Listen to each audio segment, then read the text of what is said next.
In our next segment, we go to an interview I conducted with Dr. Alexander Rabinowitch, Professor Emeritus from Indiana University, where he taught from 1968 to 1999. Since 2013, Dr. Rabinowitch has been affiliated research scholar with the St. Petersburg Institute of History, Russian Academy of Sciences. He is recognized internationally as the leading expert on the Russian Revolution. His 3 books on the subject, Prelude to Revolution, The Bolsheviks Come to Power, and The Bolsheviks in Power, are considered by many to be the definitive historical account of the Russian Revolution as it emerged in the key city of Petrograd. Dr. Rabinowitch remains very active, traveling to conferences all over the world, and is currently working on another book chronicling the Civil War years in Petrograd. Dr. Rabinowitch, it is great to have you with us. To start off, before getting to our main topic, I would just like to ask you how you became interested in the Russian Revolution, and what motivated you to devote your entire professional career to its study. Sure. My mother and father were Russian. My mother was from Ukraine, which was part of Russia when she was born. My dad was from St. Petersburg. They both fled Russia in 1918 during the Red Terror. My dad was then a second-year student at St. Petersburg University, second or third-year student. He was Eugene Rabinowitch, quite a famous biochemist, but also co-founding editor of the Bulletin of Atomic Scientists. He had been on the Manhattan Project, was very disturbed by the building of the bomb and the implications of the bomb, and founded that journal, which is still going strong today. He was also a co-founder with Bertrand Russell of the Pugwash conferences of Soviet and American scientists and scientists from other countries, also concerned with problems related to the implications of science in the modern world and the potential of science. My dad immigrated, got his PhD in Berlin, and ended up in London, where I was born. And we moved before the war. My dad got a job at MIT in Boston, Massachusetts. And I grew up in a Russian immigrant community surrounded by people who had fled the revolution, people like Alexander Kerensky, who I knew, who was the prime minister of Russia for much of the provisional government period. Vladimir Nabokov, the writer, several leading Mensheviks, etc. You knew them personally?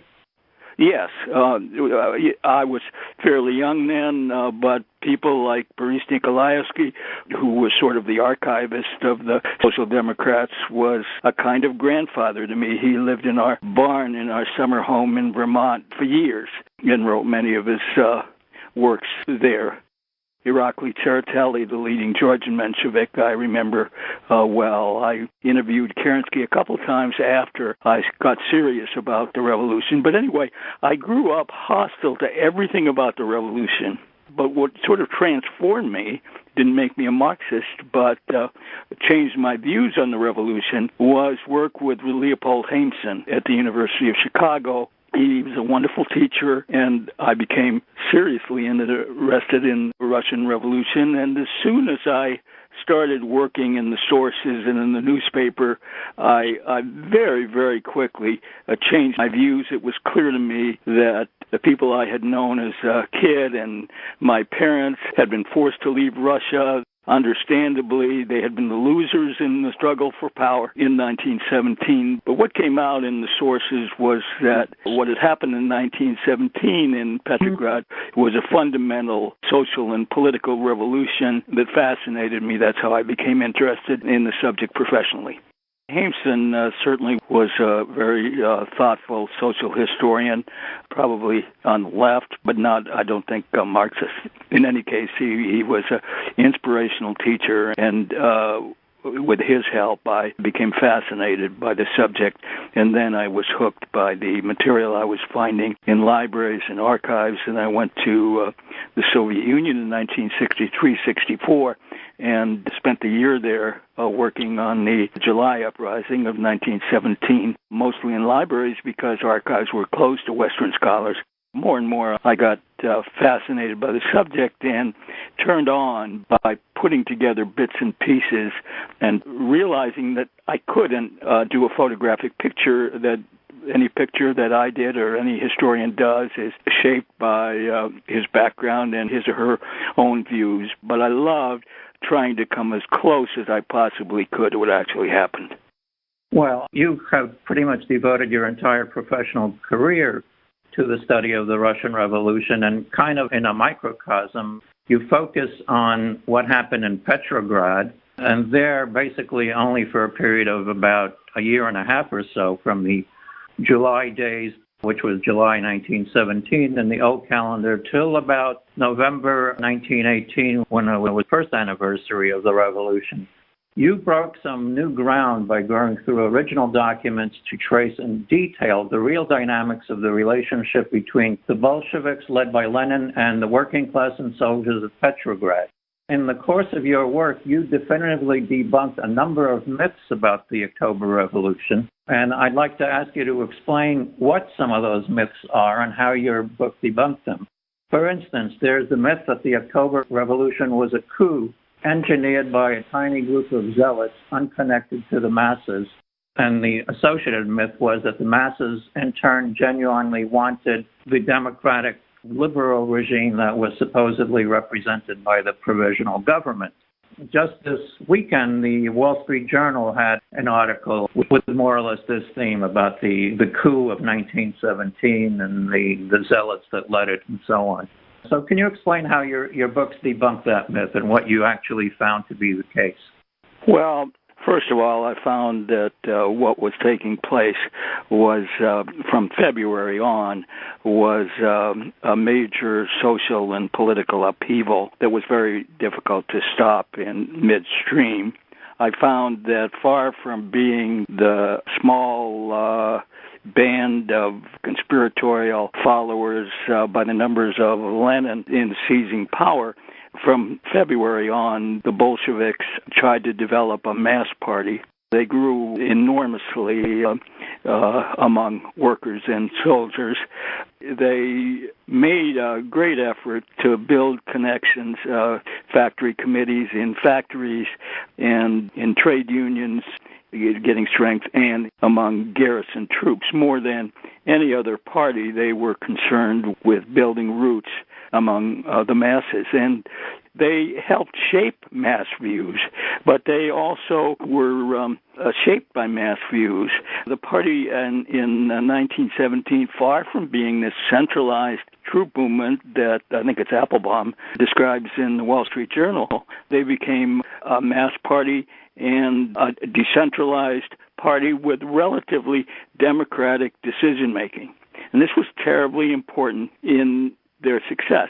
It almost was catastrophic in July 1917 during the abortive July uprising, when the left wing of the party tried to overthrow the provisional government, transfer power to the Soviets too early. My sense was that Lenin was opposed to that, and that was part of the price of having a decentralized party. But in the long run, that internal democracy and that decentralization was critical to the party's success. On 2 or 3 occasions in July, in September, in October, Lenin issued orders to overthrow the provisional government, which leaders on the spot turned down because they could see that it was very risky and probably doomed to failure. With Trotsky helping lead and Lenin giving the general direction from his hiding place in Finland, they developed a strategy that ultimately led to their coming to power, their successful seizure of power. All the moves against the provisional government were made in the name of all power to the Soviets, in the name of immediate peace, in the name of transferring power to the Constituent Assembly. When they came to power, they got widespread support precisely because the masses were concerned that there would be another counter-revolutionary attempt. There had been one attempt in August, the abortive Kornilov coup. They were afraid of another, and they looked at the Bolsheviks not as a all power to the Bolsheviks. That was never said, but all power to the Soviets, multi-party Soviets. What enabled the Bolsheviks to take power by themselves was that the Mensheviks and the SRs and the Menshevik internationalists all walked out of the Second Congress of Soviets that proclaimed the new government, and the left SRs refused to get into the government with the Bolsheviks, and so the Bolsheviks were able to form a government of their own. More and more historians are looking, and I got there very early in my work, as a process starting with the February Revolution and ending with the Civil War and the Declaration of Nep as one process, with the February Revolution being a stage of the July Uprising, quite likely a stage, with the October Revolution another stage, with the end of the Constituent Assembly, another stage, et cetera, and the Civil War is part of it.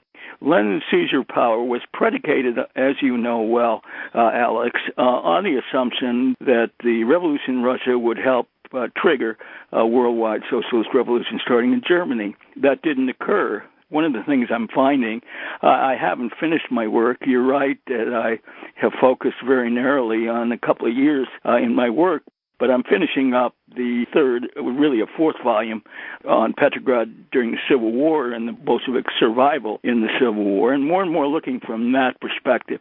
It looks like one major process which takes that long to sort of complete itself. When Lenin saw that his hopes for early socialist revolutions abroad were not happening, he declared NEP, the new economic policy, which was sort of a partial reversion on an economic plane to sort of state capitalism. Socialism in one country is not Lenin, as you know, Alex. That was Stalin.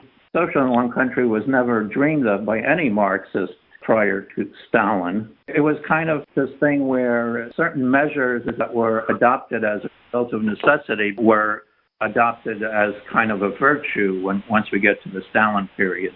I happen to be firmly on the side of the Bukharin camp led by Steve Cohen, who you may know, and who's a New York historian. And Bukharin's biographer, he had a much less drastic, slower plan for development, which, in my view, would have avoided the great tragedy of the Stalin era. Well, we can certainly debate all those issues, but there's no question that external circumstances forced the Bolsheviks to adopt measures that they originally had no intention of adopting. And there's no question. I can personally document that for the period October 1917 to 1921. And I do it step by step in the same way that I try to document what happened in 1917 and 1918. The significant difference is that now I'm able to work in Russian archives. I work in Russian archives 2 months every year. I live in St. Petersburg and work in the archives on this next volume, maybe the last volume. I'm not getting any younger, but I'm able to document processes and developments at a lower level that I never could do without access to archives. And one of the things I found is that in every archive file, there is a register of who has used those files, going back to when the files were first opened, some of them going back to the 1950s or before. And what I find is that most of them haven't been used, or a very high percentage of them haven't been looked at. And so what that leads me to believe is we have an awful lot more to learn about the Russian Revolution that we still don't know. Let me just get back to a couple of other myths. For instance, the myth that the Bolsheviks spoke in one voice and that basically that was the voice of Lenin. I think your books pretty much destroy that conception. I mean, you're not the only one who's destroyed it, but I think coming from someone of your background with all the scholarship you have available, it's very impressive. Well, thank you. Actually, I came to those conclusions initially in the 1960s, when both in the West and in the Soviet Union, the Communist Party was looked at as a monolith. That myth is a myth that's common to both right-wing opponents of the Russian Revolution and Stalinist apologetics for the regime that came later in the 1930s. Right. And the only point I'm trying to make is that I think I made it fairly early when those things were live everywhere. And then it was clear just by looking at the April conference. The April conference, Bolshevik conference, was the first conference after the revolution of the party. And Lenin was able to participate. It was sharply divided into to Leninists, a center group, and moderate Bolsheviks, right-wing Bolsheviks, people like Kamenev and Zinoviev.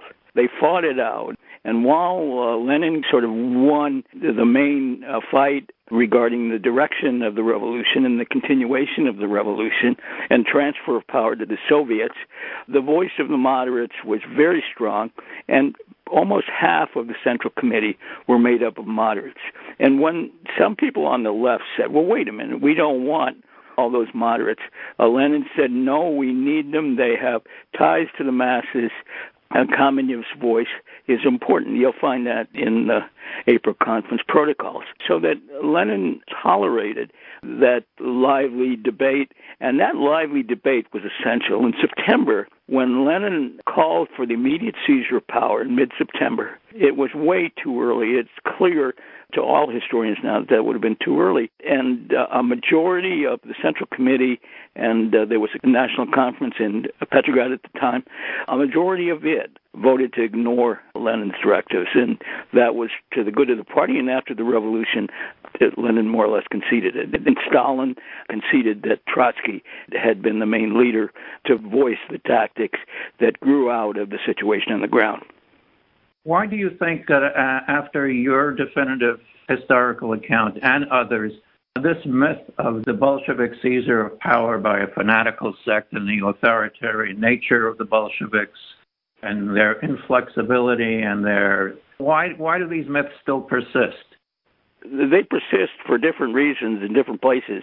In the West, they persist partly, say, in the United States because of hostility to Russia that's still a product of the Cold War, and it's now complicated by these charges of Russian intervention in our electoral system and sort of a gut anti-communism. So that several years ago, I remember people like Leo Haimson saying that this was a thing of the past, that mythology. But I always didn't feel that way, and it's come back stronger than ever, as was reflected in all of the New York Times pieces on the revolution in their series, and most recently in the Wall Street Journal. In Russia, it's somewhat different. I've been in Moscow and Petersburg several times in the last few months at 1917 conferences, 3 in Moscow and 2 in Petersburg, and it's quite clear that at the professional level, among professional historians, serious work is going on, and no serious historian is a prisoner of that methodology. But the government, the Putin government, is motivated by a desire for stability, and they use nationalism and religious orthodoxy, etc., traditional Russian values, implicitly and explicitly trying to, as we see today, ignore the revolution and the revolutionary date. They don't want a revolution, understandably.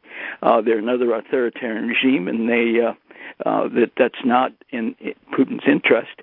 And so they're helping sort of encourage new mythologies. But I want to emphasize that I'm struck by the way a very politicized topic for the whole 100 years since the revolution among serious Russian historians now is becoming depoliticized and seriously studied.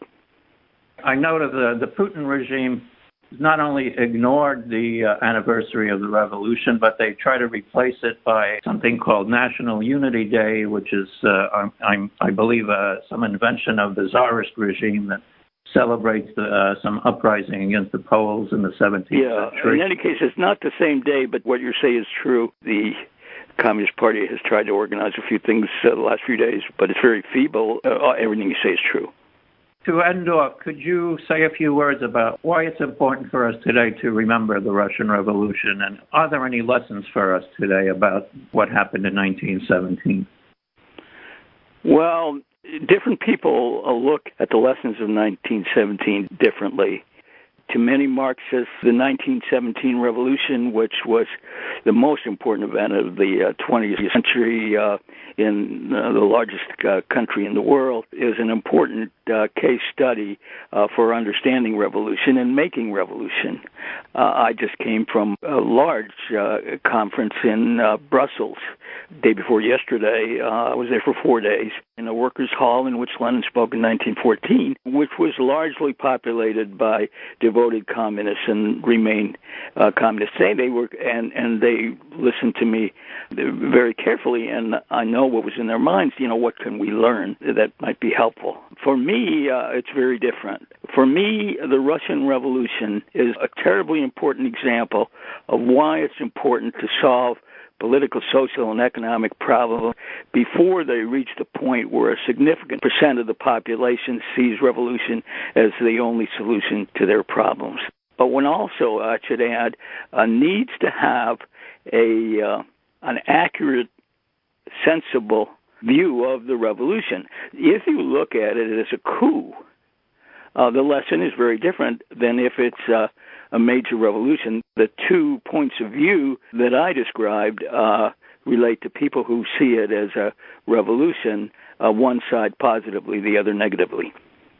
Well, I guess on that last question, we have to differ a bit because, in my view, revolutions are unavoidable, but that's a conversation for another time. Yeah, but let me just hasten to add that I respect that. My job is to present the most accurate picture I can. I think I have support on the left and the middle precisely because I'm not ideological and I don't have a cause except one cause, and that's to try to come as close as I can to delivering a sense of what happened and leave it to people like you and friends of mine who are moderates to decide how best to confront it and deal with it. I appreciate that, and I respect your views. Thank you, Dr. Rabinowitch.